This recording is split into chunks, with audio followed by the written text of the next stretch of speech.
ಹಾಸನ ಜಿಲ್ಲೆಯ ಮಲೆನಾಡು ಭಾಗದಲ್ಲಿ ಮಳೆಯ ಆರ್ಭಟ ಇವತ್ತು ಮತ್ತಷ್ಟು ಜೋರಾಗಿದೆ. ಜಿಲ್ಲೆಯ ಸಕಲೇಶಪುರ ಭಾಗದಲ್ಲಿರತಕ್ಕಂಥ ಎಲ್ಲ ಪ್ರದೇಶಗಳಲ್ಲಿ ಇವತ್ತು ಬೆಳಗ್ಗಿನ ಅತಿ ಹೆಚ್ಚು ಮಳೆ ಸುರಿತಾ ಇದೆ.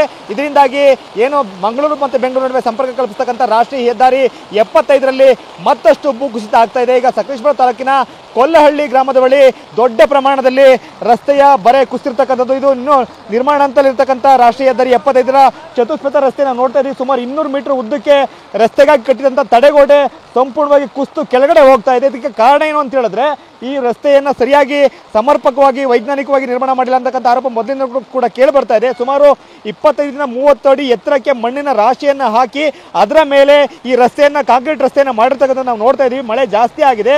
ಯಾವ ರೀತಿಯಾಗಿ ಹಾಕಿರ್ತಕ್ಕಂಥ ಮಣ್ಣಿನ ಮೇಲೆ ದೊಡ್ಡ ಪ್ರಮಾಣದಲ್ಲಿ ನೀರು ಹರಿದು ಹೋಗ್ತಾ ಇದೆ. ಅದರಿಂದಾಗಿಯೇ ನಿರಂತರವಾಗಿ ಮಳೆ ಬರ್ತಿರ್ತಕ್ಕಂಥ ಹಿನ್ನೆಲೆಯಲ್ಲಿ ಶೀತ ಜಾಸ್ತಿ ಆಗಿದೆ. ಹಾಗಾಗಿನೇ ಕೆಳಗಡೆ ಏನು ಗೇಬ್ರಿಯನ್ ವಾಲನ್ನು ಮಾಡಿದ್ರು ಸೊ ಅದರ ಕಟ್ಟಡದ ಒಳಗಡೆ ಕೂಡ ನೀರು ಸೋರಿಕೆ ಆಗ್ತಾ ಇದೆ. ಹಾಗಾಗಿನೇ ಮಣ್ಣು ಸಡಿಲಾಗಿ ಇಲ್ಲಿರ್ತಕ್ಕಂಥ ರಸ್ತೆ ಕುಸಿದು ಹೋಗ್ತಾ ಇದೆ.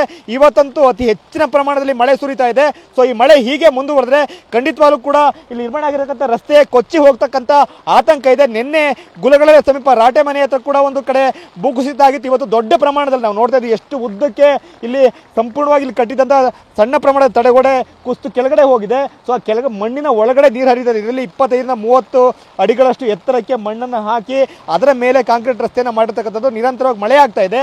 ಹಾಗಾಗಿನೇ ಈ ಮಣ್ಣು ಸಡಿಲಗೊಂಡು ರಸ್ತೆ ಕುಸಿದು ಹೋಗ್ತಾ ಇದೆ. ಈಗ ಒಂದು ಭಾಗದ ರಸ್ತೆ ಸಂಚಾರವನ್ನು ಸ್ಥಗಿತಗೊಳಿಸಲಾಗಿದೆ.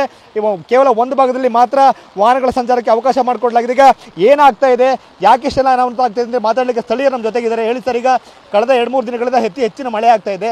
ನಿನ್ನೆ ಕೂಡ ಒಂದು ಕಡೆ ಭೂಕುಸಿತ ಆಗಿತ್ತು, ಇಲ್ಲೂ ಕೂಡ ಆಗಿದೆ. ಯಾಕೆ ಇಷ್ಟೆಲ್ಲ ಸಮಸ್ಯೆ ಆಗ್ತಾ ಇದೆ ಸರ್? ಇದೇನು ಅತಿ ಹೆಚ್ಚು ಮಳೆ ಅಲ್ಲ ಸರ್. ಒಂದು ದಿವಸಕ್ಕೆ 7 ಇಂಚು 8 ಇಂಚು ಮಳೆ ಆಗಂತ ಒಂದು ಸಂದರ್ಭದಲ್ಲಿ ಇವತ್ತು 2-3 ಇಂಚ್ ಆಯ್ತಿದೆ. ಆದರೆ ಈ ರಸ್ತೆ ಎಲ್ಲ ಅವೈಜ್ಞಾನಿಕ ಕಾಮಗಾರಿಯಿಂದ ಕುಸಿತ ಉಂಟಾಗಿದ್ದೀವಿನ ಮಳೆಯಿಂದ ಅಂತ ಹೇಳಕ್ಕೆ ಸಾಧ್ಯನೇ ಇಲ್ಲ. ಯಾಕೆಂದರೆ ಈಗಾಗಲೇ ಈ ಸಂದರ್ಭದಲ್ಲಿ ನಮಗೆ 60-70 ಇಂಚು ಮಳೆ ಆಗಬೇಕಿತ್ತು.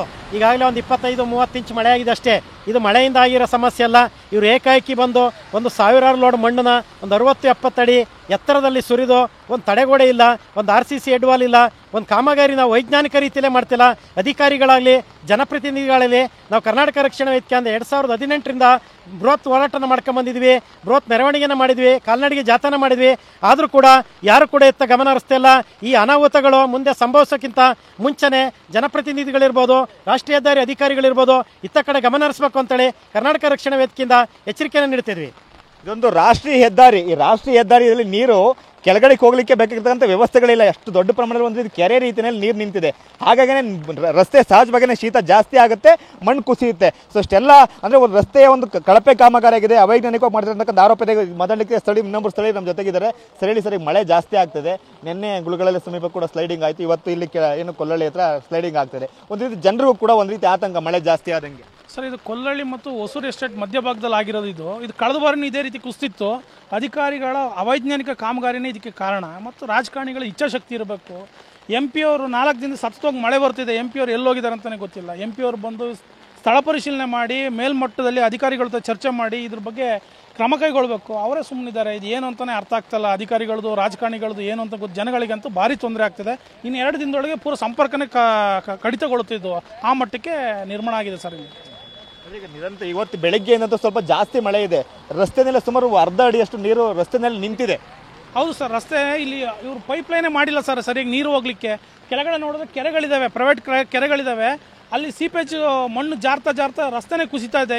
ಇವತ್ತು ನಾಳೆ ಒಳಗೆ ರಸ್ತೆ ಸಂಪೂರ್ಣವಾಗಿ ಕಡಿತಗೊಳ್ಳುತ್ತೆ ಇಲ್ಲಿ ಸಂಪೂರ್ಣವಾಗಿ. ಇದು ಸ್ಥಳೀಯ ಹೇಳ್ತಕ್ಕಂಥ ಬಂದರೆ ಕೇವಲ ಇದು ಇವತ್ತಿನ ಪರಿಸ್ಥಿತಿ ಅಲ್ಲ. ಈ ಹಿಂದೆ ಕೂಡ ಇದೇ ಸ್ಥಳದಲ್ಲಿ ಕುಸಿತ ಆಗಿತ್ತು. ಆಗಲೇ ಎಚ್ಚೆತ್ತುಕೊಳ್ಬೇಕಾಗಿತ್ತು. ಆದರೆ ಅಧಿಕಾರಿಗಳು ಯಾರು ಕೂಡ ಎಚ್ಚೆತ್ತುಕೊಳ್ಳಿಲ್ಲ.